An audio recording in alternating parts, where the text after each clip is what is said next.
mundo, porque muchos se preguntan en qué está la guerra, o más bien la invasión de Rusia a Ucrania. Apareció un grupo denominado Grupo Wagner, un grupo de mercenarios, por llamarlo de alguna manera. En principio va a haber una causa penal contra estos que fueron a pelear a Ucrania y que después se volvieron contra el propio Putin, pero parece que Putin soltó, y de entre esos 12 y 20 años de prisión que iba a darle al jefe de los mercenarios... Prigozhin. Exactamente. Prigozhin. Hoy ve que hay una fuerza muy potente que se le puede volver en contra y aparentemente no va a tomar ninguna medida contra el grupo ni contra el propio jefe. Estamos en comunicación con Joaquín Sánchez Mariño. Joaquín, ¿cómo te va? Hace poco entrevistaste a Zelensky y te has convertido en un experto en este tema y queremos tener tu mirada de cómo queda Putin y cómo está el tema de la guerra. Bueno, evidentemente esto fue un punto de inflexión en la guerra entre Rusia y Ucrania. No obstante, en realidad, al menos eso lo parece, ¿no? En estos momentos es donde estamos definiendo si efectivamente se trató de una rebelión, de un motín, o probablemente lo sepamos más adelante, o fue una estrategia, ¿no? Empiezan a sonar voces que dicen que tal vez haya sido una estrategia de Putin, y esto lo vemos de cara a las declaraciones de Alexander Lukashenko, ¿no? Lukashenko es el presidente de Bielorrusia, donde hoy Prigozhin está refugiado, exiliado, presuntamente, que empezó a decir Lukashenko que hay provocaciones de parte de Ucrania en su frontera, entonces parecería que se empieza a abrir el panorama para un posible ataque desde Bielorrusia. Entonces algunas voces empiezan a decir, tal vez fue una estrategia de Putin para reubicar a las tropas de Wagner con una manera estratégica sin que se note el movimiento militar. O sea, simulando un conflicto entre ellos, pero aprontándose para una nueva invasión, una invasión final, algo así. Claro, esas son las nuevas voces que se empiezan a escuchar al respecto. Obviamente que son teorías, ¿no? La teoría más fuerte hoy es que fue una rebelión, que Putin después vio que la mejor manera de calmarla era negociar, pero es extraño.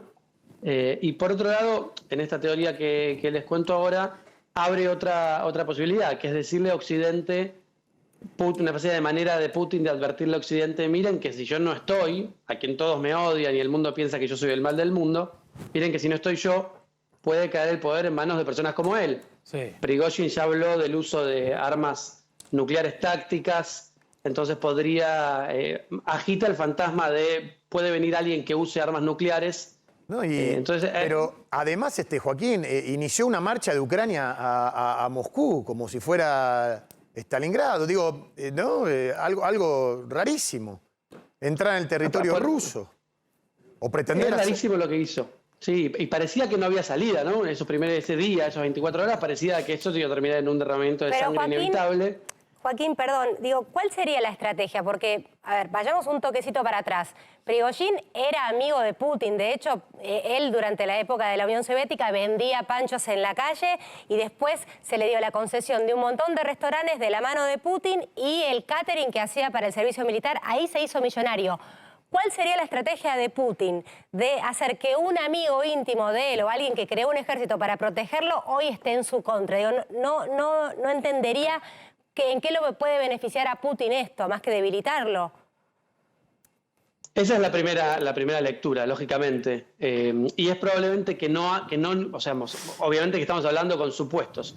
Ahora, en el caso de que esto fuera una estrategia, Putin 1000 veces ha hecho pelearse facciones entre sí, y al parecer él está tratando de renovar algo de la cúpula militar. Prigozhin el ataque de Prigozhin, si se fijan bien, es contra la cúpula militar, ¿no? Sí. Claro. Habla contra el ministro de Defensa.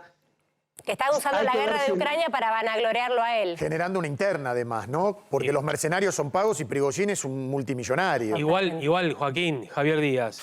Acá lo interesante, más allá que la guerra es preocupante y demás, son estos mercenarios. La banda Wagner, a ver, es como en las películas, que son mercenarios que les paga un país, un terrorista, lo que sea, para liberar, para atacar, para invadir. Estos tipos van por la plata. Claro. No les importa ni la vida del otro ni la del que le paga. Lo único que le importa es que le paguen. Cuando no le pagan o le incumplen, se dan vuelta. Claro, y según los ucranianos, han sido el enemigo más temible, más que el ejército ruso, propiamente dicho.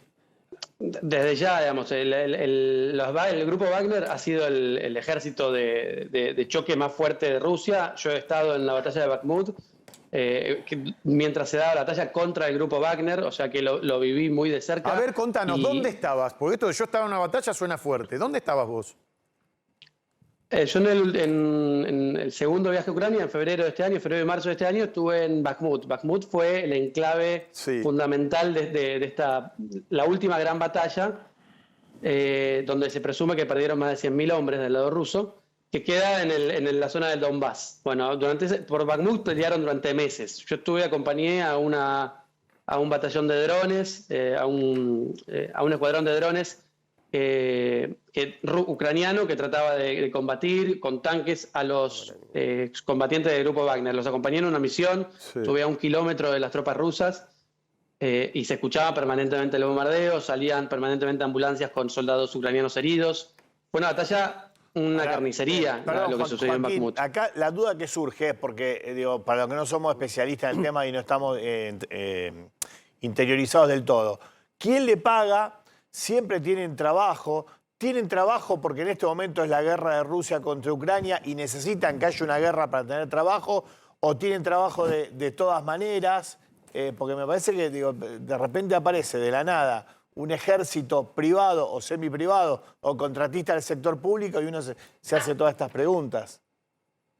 Bueno, el grupo Wagner arranca en el 2014 en la anexión de Crimea, ¿no? Ahí es la primera aparición de Prigozhin como regenteador de un grupo militar. En ese momento se llamaba Batallón Wagner y después pasó a ser una empresa de mercenarios. No actúan solo en Ucrania, tienen mucha fuerza en África, están en Mali, están en República Centroafricana del Congo. En todos esos países tienen una injerencia muy importante, ¿no? Si uno va a Mali hoy, básicamente los que controlan la cuestión de seguridad es el grupo Wagner. ¿Siempre pagos por el Estado ruso o por el gobierno local? ¿O tienen muy claro? El que paga, el que contrata.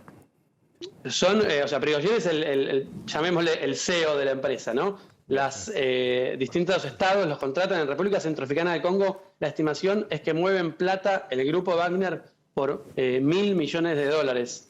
Es lo que se estima que se les paga por manejar, obviamente, que administrar recursos. Es una empresa privada muy de la mano de Putin, ¿no? O sea, van donde el Estado ruso habilita que vayan. También estuvieron en Siria, están en Medio Oriente. No es que van a ir a trabajar en contra de Putin. Joaquín, por último, ¿arrugó Putin en este caso o es una estrategia? Esa es la gran pregunta. Si en algún momento cercano vemos un ataque o un frente de batalla en el norte de Ucrania, significa que fue toda una estrategia. Bien. Si el grupo Wagner empieza a retirarse un poco, significa que fue real. Veremos en las próximas semanas.